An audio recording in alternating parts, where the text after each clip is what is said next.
Hello and welcome to the True North Show. I'm your host, Megan North, and I would like to thank our sponsors of the show, Quantum Awakening, Beth Lewis, Anne C. Clark, and our lovely guest who paid to be featured on this episode. Now, talking about our lovely guest. Today, I am joined by an amazing and wonderful woman who I met over 2 years ago at a weekend workshop for professional speakers. Clearly, I didn't pass. Ange Dion is a dynamic safety consultant, speaker, and trainer dedicated to transforming safety cultures within organisations. Ange is on a mission to empower directors and their teams in having a safe workplace. From toolbox talks, workshops, keynote talks, or strategic advisory, Ange helps organisations move towards a proactive and practical approach to safety management, not a reactive one. With 20 years of experience across Tier 1 projects in HVAC, construction, tunnelling and manufacturing, she brings a proactive and practical approach to safety management. With a sharp focus on mental health, management responsibilities and empowering women to join the industry, she brings more than a tick and flick strategy to teams so they can lead with confidence. Ange has delivered keynotes and training in Sydney, Melbourne, the Gold Coast, and Malaysia, sharing real-world insights on workplace safety. Her passion for safer workplaces and empowering teams is evident in everything that she does. Welcome to the show, Ange. I'm really excited that you're joining us today. Thank you, Megan. It's a pleasure to be here. How does it sound when I read out your bio in the third person? Wow. It's like, oh, wow, do I do all that? Yeah. At Fabulous 53, did I do all that? Probably, yes. I think it's fantastic. I love it. And I love what you bring to the industry too, particularly from a female perspective. I think it's really important. And that's one of the things that I've always been drawn to you about, is that the work that you do in your space is predominantly male orientated, but you bring that female aspect to it. And I want to thank you for that, because I think it's really important, the work that you're doing. Thank you, Megan. Okay, so let's dive in. So, has safety always been your passion and purpose? No. Okay. So what was the defining moment that led you to pursue this area? I walked into a HVAC company, which is air conditioning, and I was hired to do the service administration role in the office, directing the technicians and the tradesmen as to where to go, and in the call centre. The guys, once I took over the office space, they didn't like it. They hated it. The director realised I was a strong character and said, right, I've got something else for you. I want to train you in safety. And I was like, what's that? And he goes, well, I'll put you through college. And I'm like, will you? Okay. So I went off because I was a massage therapist at the end of my career. My arms were going out. So I was switching from massage therapy into something to do that was going to be not boring and sit behind a desk job. So he said, look, I'll train you in this, and then that way you can go from there. So we transitioned into safety. In the beginning, I was like, I hate this. But going out to site a couple of times, I noticed that it was a split between the two. And then I was on site. And as I kept on going to site, I was earning the respect of my fellow teammates. And back in 20 years ago, I was one of the first women on a construction site. So that was pretty much the defining moment that I thought, you know what, I'm going to give this a go. I don't know where it's going to go. But right now, I've got to get out of massage and see what happens. And this is 20 years later, and a lot's happening in the space. And so what was it about the safety that's hooked you? Like, is it the I don't know, the practical side of it? Is it the people side of it? Is it all of the above? It's pretty much the people. I'm a people person. I've been a hands-on therapist for 20 years in my career, had to give that up. So I had to go into something else that was going to care about people, empower people, help people. And then even in the safety space, there's return to work, which basically we want to get injured workers back into the workforce as soon as possible. So that's why but this is where I've got to be. And I quite enjoyed the beginning and didn't realise I was going to be doing this 20 years later. And so would you say this is just one passion and purpose of yours? My biggest passion and purpose is speaking. and associated to a microphone. Yeah, yeah. And it doesn't matter with your speaking, does it, in relation to whether it's safety or emceeing or anything? It's just you. And what is it about the microphone? What is it? Why is that just such a passion and purpose for you? Let's just say when I was growing up and doing the housework, I used to use the broomstick as a microphone. I used to use the vacuum cleaner. We'd do the vacuum, pull the vacuum card, and the song would come on and we'd be singing away in the background. Of course, Mum was like, no, don't even think about it. So I was never allowed to pursue a career in singing. Ah, So as a good Greek girl, the intention was to grow up, get married and have family, not go out and become a Greek singer.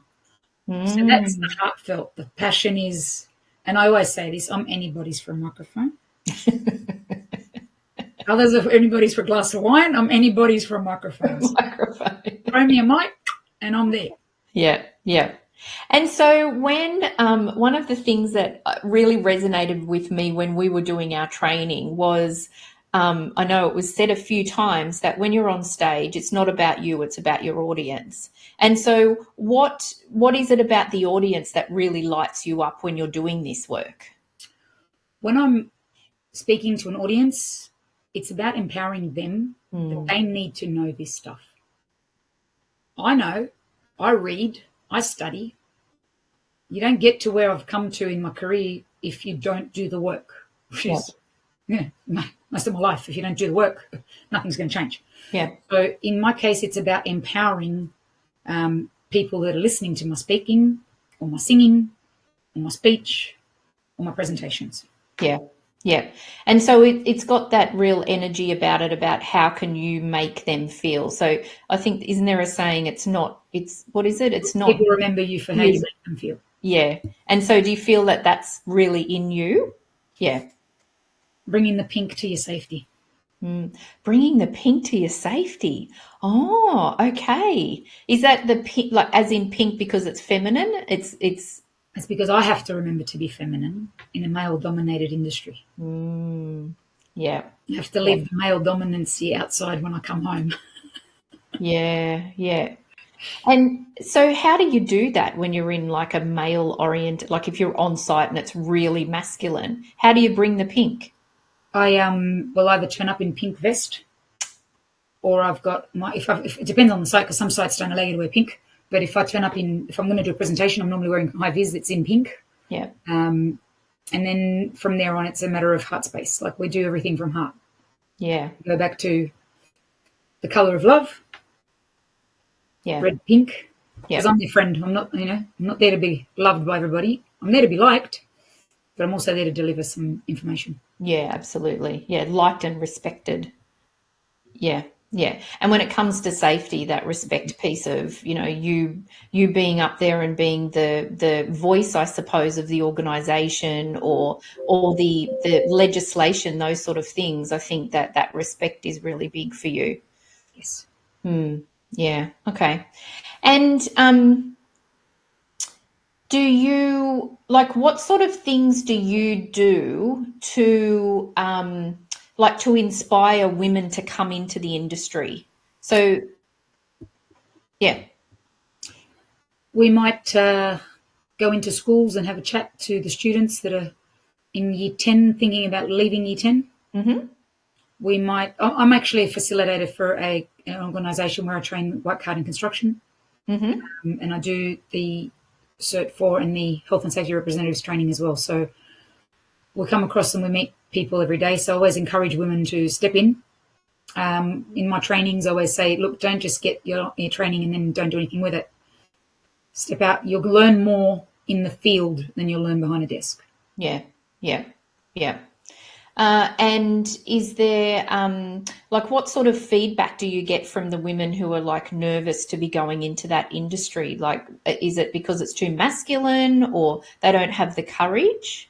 Some will have the courage to get started. Some don't. They don't know where to begin.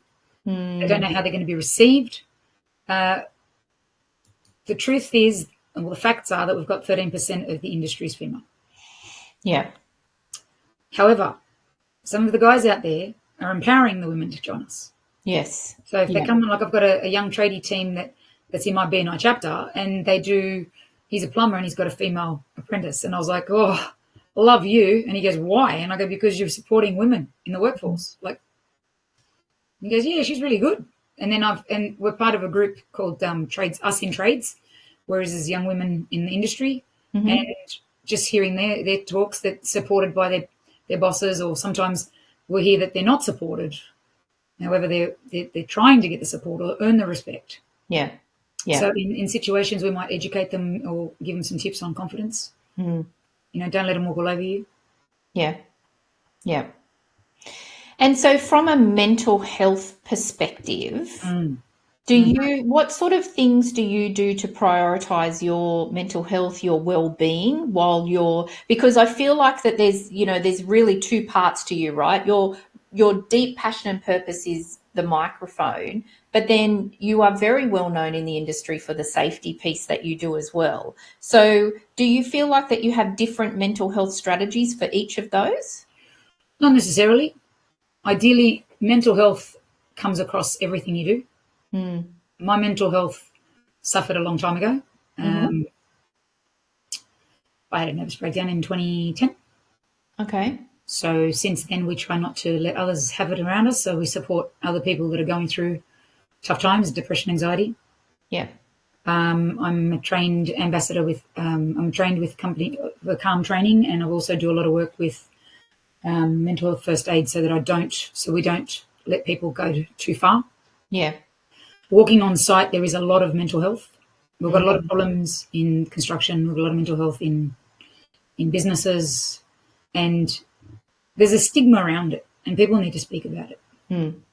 Yeah. And if you've been a lived experience like I have, and you've been there and you've done that and you've dealt with it and you've had to deal with it, and like people say, oh, you know, you've got confidence and you've got this, and I'm like, hey, it's a work in progress. Yeah. It's 2025 and I'm still working on my confidence. It's 2025 and I'm still doing things for my mental health. I will get out of bed early 3 times a week. In the week, there's 7 days, but 3 days out of those 7, I'm in the gym.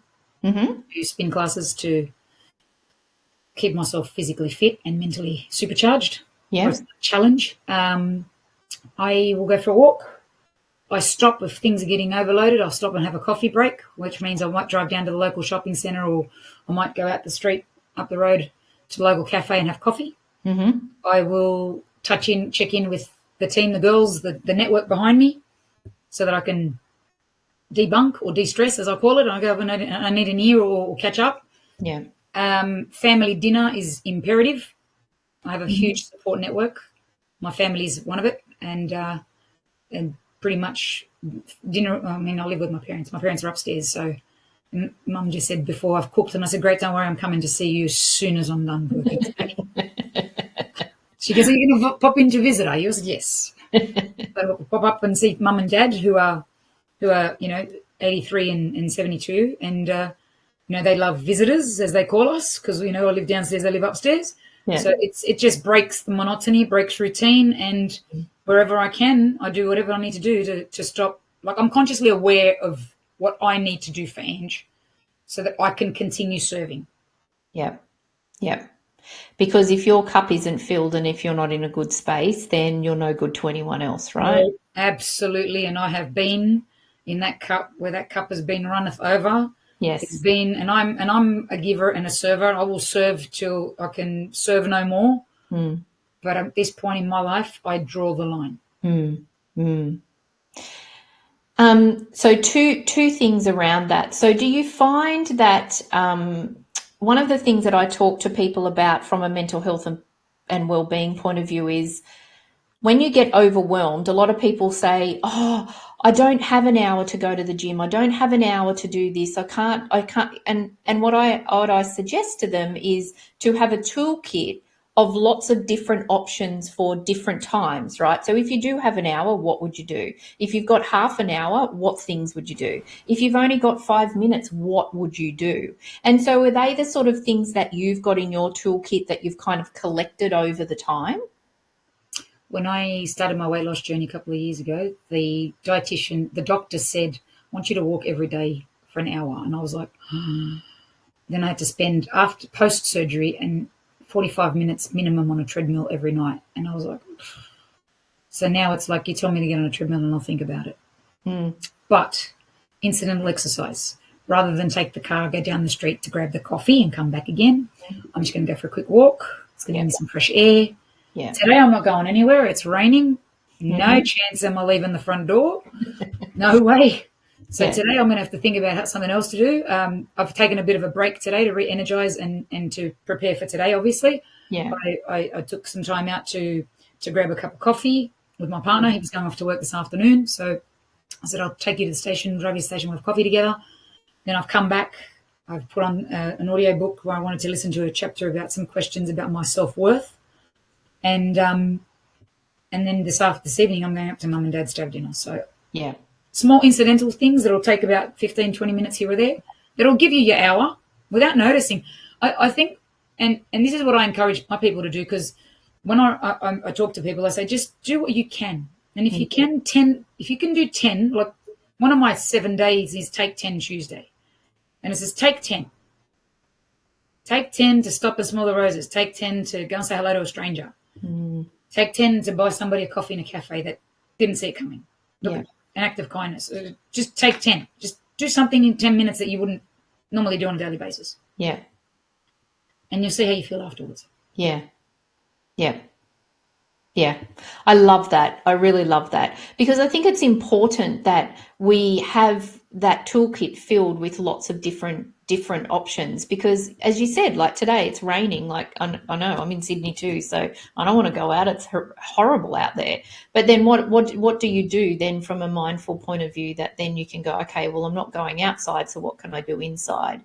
And I think that I'm glad that we've explored that, because I think that when people are at the edge or they feel overwhelmed, then that shutdown tends to happen because you just don't know what to do. And I'm like you. I've slowly built up my toolkit with lots of different things. And also I'm the type of person too that I need a bit of variety. Like I couldn't just be doing the same thing for my mental health every day. I need something that sort of sparks my attention differently, maybe a meditation or a walk or something like that. So yeah, okay. And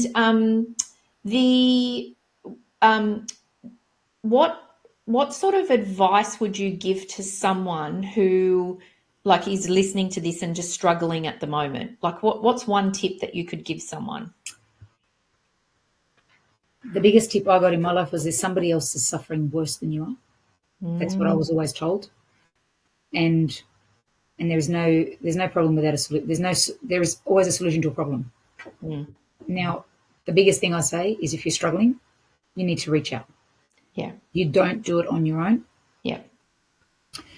A lot of people are great at covering. Oh yes, I was one of them. Same. There's a lot of people that people please. To the point where you say, enough's enough. Yeah. Now, if you don't have the strength to say enough is enough, then reach out to someone who's going to help you do it. Yeah. Yeah. Yeah. Thank you. I love that. Yeah. Yeah. And so what sort of things do you share with people on site about mental health and wellbeing? It could be, let's have a chat. Let's have a coffee. What are you doing to, what makes you happy? What are you doing? What do you like about your work?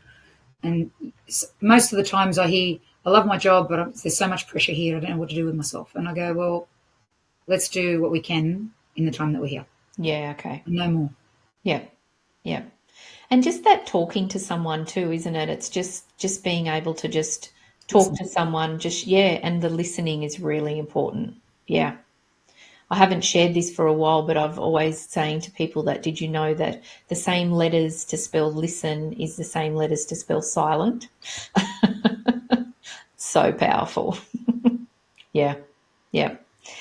And so can you share a significant challenge that you faced and how you overcame it to stay aligned with what your passion and your purpose is? My significant challenge was that I was at one point 142. Well, twice in my life I weighed 3 digits. The first time was 159.7 kilos. Went through surgery many years ago, 23 years ago. Lost a whole heap of weight. and it stopped, but I was always 115 kilos. And then recently we hit 142. We backed up to 142 kilos, and I was up climbing the lighthouse at Byron Bay, and I thought I was going to die that day. I thought, oh, this is it. I'm not going home to my mum and dad. There's no way I'm going to see the family again. I was on a retreat. I was water fasting, and it was very dangerous. And I swear I thought I was going to die. And I still, my mentor says, I wasn't worried about you. I knew you had it in you, but I was like, oh, I was worried about me. So it was very hot. It was like 38, 40 degrees. It was a summer's day. Wow. Early morning, but it was bad. So that was my turning point, that I thought, you've come to a point where you're fighting a losing battle. Nothing seems to be changing. There's something going on the inside, and you're reclusing. And anybody who knows me knows that my weight never bothered me. Like even at 160 kilos, I would walk into the room and the energy would be giant. I think I had more energy when I was overweight than what I have now. Truly. Like I'd walk in and it didn't matter what size I was. My girlfriend would say, the girls in my group would say, no matter what you wore, you always look good. Doesn't matter what size you were. But then at 142 kilos, I'd lost my confidence, and it was starting to bug me that no matter what I did. Then I met the beautiful man in my life who was half my size. So I was like, oh, this is not good. I was embarrassed to hold his hand in public. I was embarrassed to be seen with him. And that was, to me, a defining moment that I needed to do something to bring me back in line to where I wanted to be, because I was giving up MC work. I wasn't speaking. I wasn't presenting. Really? Wow. Is that why you did Speakers Institute a couple of years ago? No, I did Speakers Institute because I want to go next level. I want to be a keynote speaker. Yeah. Like I've been an MC in the Greek community for over 30 years. Yeah. I just do Greek weddings and I sing if someone wants me to come along and sing at their wedding. And, the idea to go global with the MC work is fantastic. I could do that in Greece if I wanted to. They're doing weddings in the summer islands. I could fly to Greece for the summer, do my Greek speaking at the gigs at the weddings and come home and never have another winter again and face this rain, But ideally, when I went to Speakers Institute because I want to be polished, I want to be a speaker, I want to present well. I'm a facilitator of rooms and I want to go next level. So for me to facilitate, and I've presented in Malaysia, I've presented in Queensland. I was on with the Gold Coast City Council presenting their training there. So I've got the experience of training and facilitating. It's just time to go next level. That's why I went to Speakers Institute. Right. I want to be paid for the presentations. I want to be known as a keynote speaker in my space. Yeah, yeah. And so when you talked about when you lost that confidence, was that before or after you did the boot camp at Speakers? That was before I did the boot camp. So when I came to the boot camp, I'd had surgery. I'd started a program and I'd already lost 17 kilos. Yes, I remember that. Yeah, yeah. Okay. And so why do you think all of a sudden the confidence went from you if you hadn't worried about it before? What is it, just a moment in time that the universe was nudging you, or? I was a public figure by this stage. Right, okay. And everybody's watching me. Okay, yeah. So I went from, I've been in safety for 20 years and everybody knows me. So watching me go from blowing up from 110, 15 kilos to 142. And then when I was on the Gold Coast, I'd lost all this weight and I got down to like 95 kilos or 97 kilos. Then I came back to Sydney and just in the last pre-menopause, I'd say it was probably pre-menopause, it just wasn't going anywhere. Nothing was working. No matter what I did, there was nothing working. Yeah. And it was just like everybody's watching. The world is watching. Right. Yeah. I did Tony Robbins and I did a post saying these guys are jumping around on screen. It was virtual because it was in COVID. I said I'm watching them jump around and I'm tired watching them. My body wants to jump, but I can't. Yeah. Yeah. Yeah. And one of the things that people talk about from a mental health point of view is like often the food that we eat can really affect us as well. So do you think that when you were at a bigger weight that it was also the food that you were eating that could have been affecting your mental health? I I don't believe the food that I was eating affected my mental health. I believe my mental health affected the food that I chose to eat. Oh, wow. The other way Okay. around. I was a very big sugar girl. I loved ice cream, and I was anybody's with ice cream. I could probably go in and buy a litre of ice cream and never share. You would never got a second spoon with me. Yeah. And I'd buy the tub, and I'd tell them at the shop, don't give me a litre, I don't need it. I'm just going to sit out there and finish it. Yeah. The salesperson would be like, Yeah. ask me now, do I do that? No. Do I want to do that? No. Have I got any sugar cravings? I've changed the whole eating spectrum. Things have changed in my life.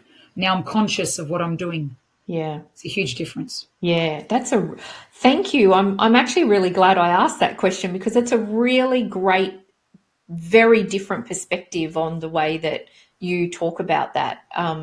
Yeah, and that's definitely something that I'm going to ponder on because I think that's quite deep and insightful that I went this way, but then you looked at it in a completely different perspective. And for me, it actually makes more sense from your perspective.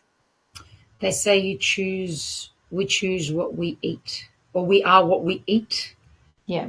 We choose what we eat as well. And that's, I've been with a dietitian for 2.5 years from the start of this program. And she always says to me, what choices have you made? Or what are you doing? Or what have you not done to not get to where you want to get to? But even still, you can't do anything on your own. This is the biggest thing that people need to realize. Things do not get done by themselves. You don't grow a business by yourself. As you know, you're going to have a coach, dietitian, program, diet. You know, I mean, I don't have a diet. I have a program or a way of life that I've accustomed myself to move forward. Yeah. That's very, and that's a really lovely message. That one, you don't need to do it on your own. I think that one of the things is that who's in your inner circle, who can you talk to, who can you reach out to? I think that that's always a really, really important thing to reflect on all the time. I don't know about you, but I have different people that I talk to about different things. Sometimes I just want I want to sook to someone and I want them to be really loving and not them. I don't want them to challenge me. Whereas other times I'm like, okay, I need to be challenged. So I'll talk to that person.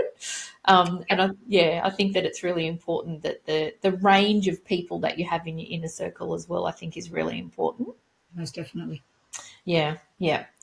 Okay, let's take a break. Just need to hear from our 3 amazing sponsors. So we'll take a short break and we will be back in no time at all. Thank you.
Welcome back, everyone. Welcome back, Ange. Great conversation so far. We've been quite deep, actually. So let's lighten the mood a little bit. Okay.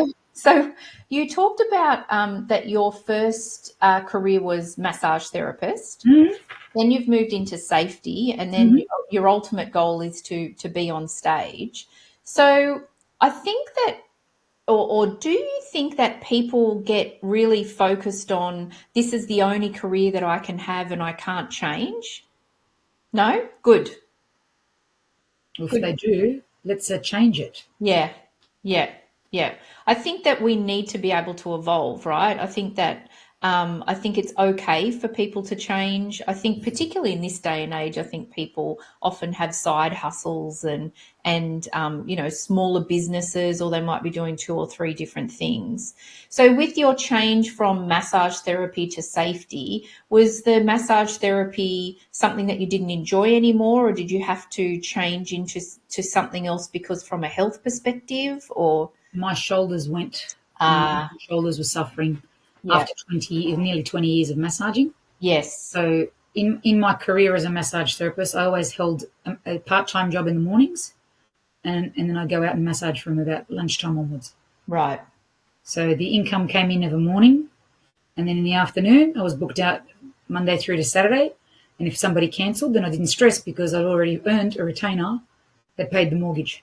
right, yeah, But with that, the workload just kept on going. So if I turned up to Megan's house to give her a massage and Megan's children wanted a massage, no problem.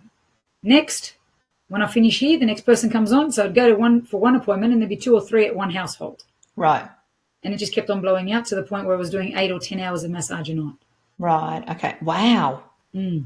Okay, right. Okay, no wonder you needed to make that So change. I had to transition, time Yeah, to get out, went into the air conditioning company, started off doing full-time work with the air conditioning and started to cut back on the massage. yeah, And then one day the director said, look, I'm going to make you an offer to take this on, but I need you here full-time. yeah, And I was like, okay, I'll do yeah, it. yeah. It was obviously the right time as well, right? Yeah, yeah. I always think it's really interesting to just sort of explore that, because I find that I remember when I left so I was a legal secretary, then I was at HR career. And when I Mm-hmm. left my HR career to now do my business, I had so many people saying, oh my gosh, I admire your courage for doing this. And for me, I thought, oh, really? This was the next natural thing that I wanted to do. So I was just going to do it. I mean, I had a lot of support behind me, but I like to explore that, because I just think it's a really interesting concept that some people think, well, this is the only thing that I was ever destined to do, but they might never have been passionate about it. I've always said that if you love doing something, make that your career. Yeah. Massage was always a hobby for me. It became a career. Yeah. Speaking was a hobby for me. Now It's it's, becoming a career. yes. I love doing what I do. If I don't enjoy doing something, I won't do it. Yeah. Not Good. me. Yep. And people need to realize that if you're going to go to work every day, well, it's your choice whether you want to be an employee or a director. If you're going to be an employee and you're going to work for someone, then make sure you're doing what you enjoy. Yeah, absolutely. Because there's a lot of time that we spend. Yes. Yeah. And so, do you have any rituals or practices or processes that you incorporate into your daily life for you to be grounded and stay focused? I do. I'm one of these people that likes to find a happy place. Yeah, it's The coffee shop? no. It could look if I'm in a coffee shop. My happy thing is to watch people. Mm, So I don't scroll Facebook or take the phone out and start scrolling. If I'm sitting in a coffee shop where people are coming through, I like to people watch. yeah. I sometimes I like to watch those maths just to see human behaviour. Oh, yeah. Well, whew, Not the full series. It might just be random. Might land on it by accident. I might be channel hopping, and I'm like, oh, this is interesting. Let's watch how some people react. yeah. But ideally, I'd like to journal. Okay. I do like to. I have a what I call a vision diary. There's Ah, my little fun and bits and pieces in it that who's doing what we want to do over the next so many months and years. yeah. And I like to put there's little post-it notes in it that says pick a day and we flick to the day and it gives me a note. Work hard, stay humble. So just little reminders. So if it's getting overwhelming, 29th of October says do you. We ran out of O's. We had to put a U in there. So just depends. Hey, I can spell, but sometimes you got to improvise. Yeah. And that's life. Like sometimes you just have to improvise. So things like that. I like to sit somewhere where I can run amok emotionally. And What do you mean? What do you mean? I just sit there and go, okay, so I'm watching these people. No one knows what I'm doing, and I'm just having a field day. just let it run wild. Like, no 15 minutes of just don't think of work, don't think of anything else, just observe or be in the present moment and let the feelings surface. Right. And you'd be surprised what can come up. Yeah. Yeah. And if something does come up, then I write it down. Uh-huh. Like today, this one made me feel good, or look, if it continues raining like this, I'm going to be triggered. I don't like rain. Yeah. I'm not a winter girl. Yeah. I absolutely hate the cold. Yeah. So I need to work on Ange the next few days if this weather keeps going, because the momentum will come down. Yeah, okay. And when you're out at 4:30 in the morning, yeah, yeah. And when you said that sitting and observing for 15 minutes and just letting things come up, so is that a way of you sort of observing, and then is it your intuition that comes up, or is it what you're seeing with other people then might trigger something? Emotionally, how I'm feeling, my intuition. Do I feel that I'm in the right space at the right time, or do I feel like I might have picked the wrong cafe today? There's not a good vibe here. Yeah. It might be that the table next to me's got a couple of people whinging. Yeah. Negativity, pessimism. Yeah. It just depends what's going on around me. Yeah. There are people outside of my world, obviously, and sometimes they're not all as happy as we are. Yeah. And then you observe that then, yeah, do sometimes you? I think, okay, do I come over and sit with them for 5 minutes and see if we can change them? And then I remember that, no, this is my 15 minutes of coffee time, and I'm here to enjoy the space, enjoy the moment. I'm one of these people that has a lot of trouble. I've got to keep reminding myself to find time to enjoy things. Oh, okay. Oh, that surprises me. Enjoy things. I'm very strict. I was brought up in a very strict upbringing, very structured, very organized. Yeah. And I have to learn. Sometimes I just have to remember to relax and enjoy. Right. Yeah. And I would imagine too that the work that you're doing from a safety perspective as well could also be like quite rigid and structured and very process driven, right? So I suppose that if you're not taking the moment to be in the moment and to be enjoying other things that you're doing, then your whole life is in a box and you're just very boxed, I guess. Well, you've got to remember that most people think safety is a tick and flick system. So the minute you turn up, they think here's another tick and flicker. Yeah. So you have to then show them that we're not just another tick and flick solution. We're real. There's human interaction here. There's support. Sometimes there's doing together tasks. So, yeah. Yeah. Yeah. Okay, I love that. So journaling, really important, just being in a reflective space, reflecting on what's coming up for you. Are you a meditator? Do you do meditation? I do. Yeah. I do meditations. Yep. I will not go and climb a mountain and sit to meditate, no. But I do like to go to the beach to meditate. If there's beach around, I'll get there. Sometimes I just sit in a space at home, put on some meditation, a YouTube meditation. Yeah. Meditate with YouTube. I like to meditate myself to sleep sometimes because I do 16-hour days sometimes, and I get home and I'm really juiced up and I'm like, whoa, whoa, whoa. So I let it run until I've hit the pillow, and then it's right, okay, I've trained myself that this is sleep time. The bedroom is for sleep. Yeah. And I'll go to bed for a reason. Yeah. Yeah. Not let's get the socials out. No. If I do put anything on, it'll be a YouTube meditation that'll go off in the background and yeah. Oh yeah, and I think that I'm really strict with my phone as well. Like at about 8 o'clock, I'll put my phone away because the blue light really affects me from a sleep perspective. But also, I tend to, I don't know why, but when I get a bit tired, then I end up sort of looking at stupid things on social media, and then I'm like, why am I looking at this? Like, this is not normal. So I just find that from about 8 o'clock, that's it. I've got a ritual, and the phone's away because I don't want to be looking at it. So, and my family know that if they need me after that time for a particular reason, they ring my husband because he'll always have his phone on him. So, yeah. That's what I say. Everything can wait till the morning. Yeah. Urgent. there's a list of people that can come through and they'll call. Yeah, exactly. Yeah. So what advice would you give someone who is just starting to explore their true passion and purpose? To get themselves a journal or a notebook and to sit down and write what they want to do day in, day out. Yep. Like I said earlier, it's anything that's a hobby, anything that's got passion behind it can become an income. Yeah, definitely. Yeah. So find what you're good at, find what you enjoy doing, and make it a career. Yeah. And we'll go and do it. Yeah. And I also think too is that, if you've got a really good, say you're working in corporate or something and you've got a really good job and you're starting to explore things, it also doesn't mean that you've got to quit that job to start doing this.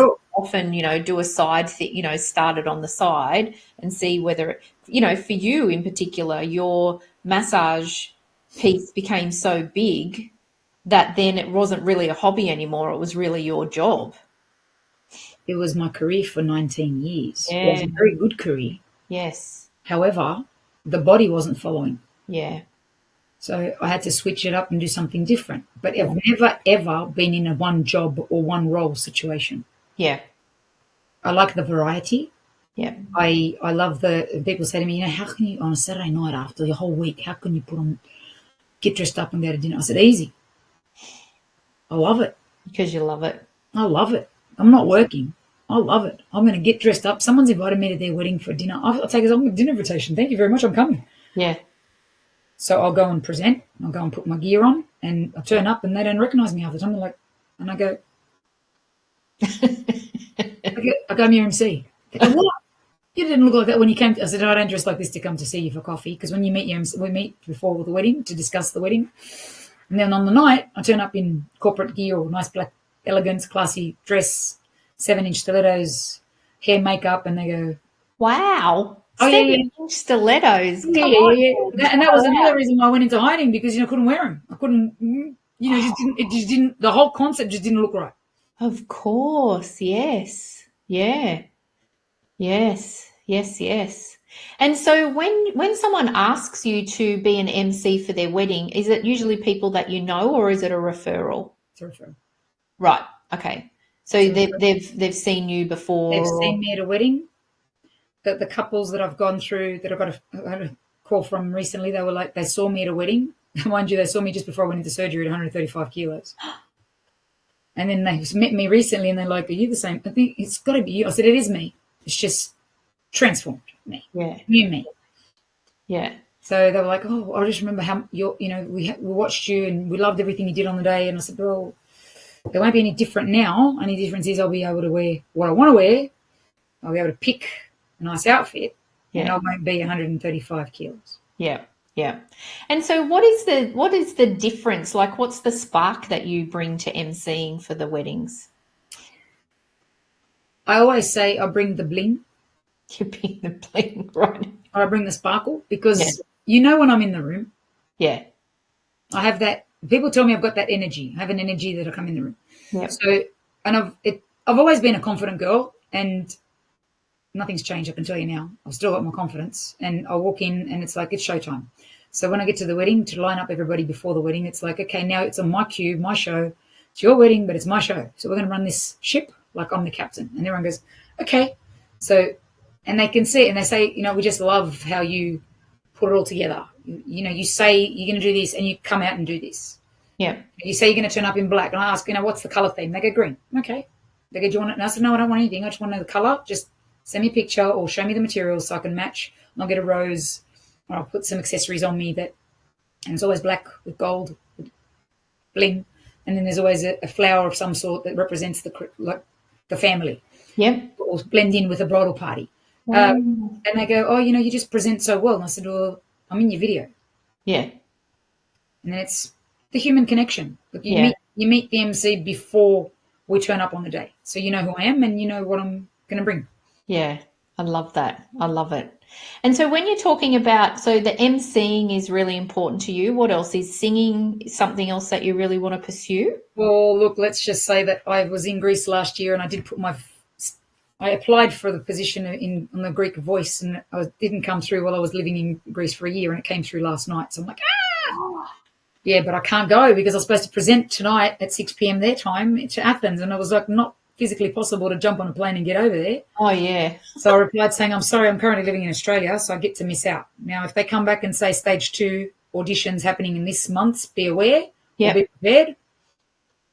I might go and give it a crack. Yeah. My passion, my whole dream would be to be on stage and sing, but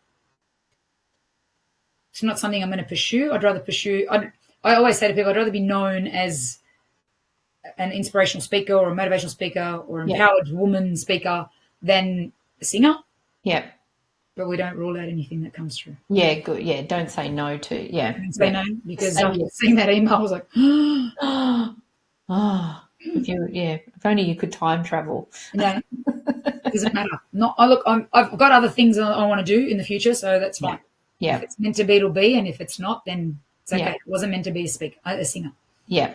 And so from a speaking perspective, so empowering women in particular, like, is it very female orientated? No, because I'm in the male dominated space. Yeah. And my passion project is coming soon.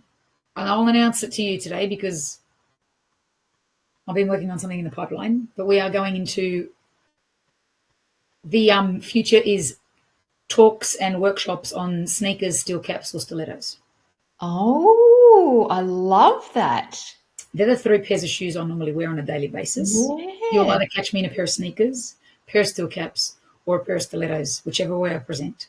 Wow. So we're going to run, we've just hired a little office, so we're going to be running events on turning up sneakers, steel caps to stilettos. So you've got to wear one of the 3 to turn up. Yep. And, of course, we know that a lot of people would wear stilettos and they're not necessarily female. So, hey, no discrimination here. Okay. Darling, if you want to put the shoes on, you want to wear the bling, you are very welcome to participate. Right. I love that. Empowering people to be you. Yeah. Authentic. Who you want to be. Yeah. Not who we were told we had to be. Yes. Yes. And I suppose that comes from, the tradition of how you grew up, right? That your parents, because from a traditional Greek family and background, this is what you did as a woman. But, yeah, that's empowered you to then try and empower others. Wasn't allowed to be a mechanic at school. Year 10 and 11, year 11 and 12, I spent panel beating a vehicle and doing motor mechanics at school. But when I come out of school, I wasn't allowed to become any of the 2. It wasn't a trade available to young ladies. So it doesn't happen. Yeah. These days we encourage girls to step into the trades. Why not? Absolutely. More females out in the field. Yeah. And so what does your mum and dad think of, like, all the things that you're doing now? Are they, because they're older, they're kind of like, oh, Ange, you just do what you want to do? Oh, mum said after, I think, I came home after divorce number 2 and mum said, I can't tell you what to do anymore. So, no. Right. So round 3 now, I've got a beautiful partner. We're in a happy relationship. We've been through, and we're nearly 4 years in September. And I said, everyone's saying, are you going to get married? And I'm like, no. Yeah. And we went overseas for his visa process. We come back and everyone's like, are you going to get married now? So no. It works better this way. So if anybody wants to get married, I'll MC your wedding. Yeah. But please don't ask me to do it. So mum's giving me advice or telling me what to do, or saying, you need, look, the other day she said, don't do this. And I said, 53? 53, mum. And she goes, okay. I didn't say that. I said, I didn't listen. You can say what you want, but I'm not going to listen now. So I encourage people to do you, because at the end of the day, it's my choice, my decision, my life, my mistakes, my learnings. Yeah. Yeah, absolutely. Yeah. And that's a beautiful segue into, can you believe that we've only got a few minutes left? I told you to go quickly. So I'm going to ask you the same question that I ask all of my guests before we finish our conversation. So, Ange, what is the one lesson or truth that you've learned on your journey that you wish you had known earlier? to show up every day, even when you don't feel great. Lead by example. Be kind and help people, because it'll all come back in the end. I do everything from heart space, which is something I had didn't learn from the beginning and learned along the way. Yeah. I do pray or meditate, whichever one people want to do, doesn't matter. And then I've learned to trust that things will fall into place when they have to. Yeah. I can't rush them. Yeah. Yeah. Yeah. I've just flashed your QR code up there because if anyone that's watching wants or needs an amazing MC for their wedding, then Angie's your gal. Or speaker for their conference. Yes, exactly. Speaker. Absolutely.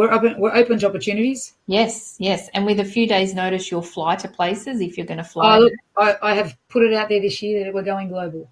Yes, good. I love it. Love it, love it. And I have no doubt that you will succeed. Thank you. Thank you today for joining us and for just sharing everything that you've shared. And as I said, I really love having people on the show that I've known for a while because I just learn more. There's a couple of things there that you talked about today. I had no idea. So it's just really nice to just get to know you a little bit more. And I'm just really grateful that you've just been really open and honest and shared your journey because, if we don't share these things, then people sometimes feel like that they're alone. So thank you very much. Thank you, Mimi. Thank you for having me. It's been a pleasure. You're welcome. Good. And I'd also like to thank all of our amazing and dedicated audience, our supporters, and to our sponsors. And I hope that you all have an amazing and wonderful week. And I look forward to seeing you all in another week. Thank you again, Ange. Thank you. See you again.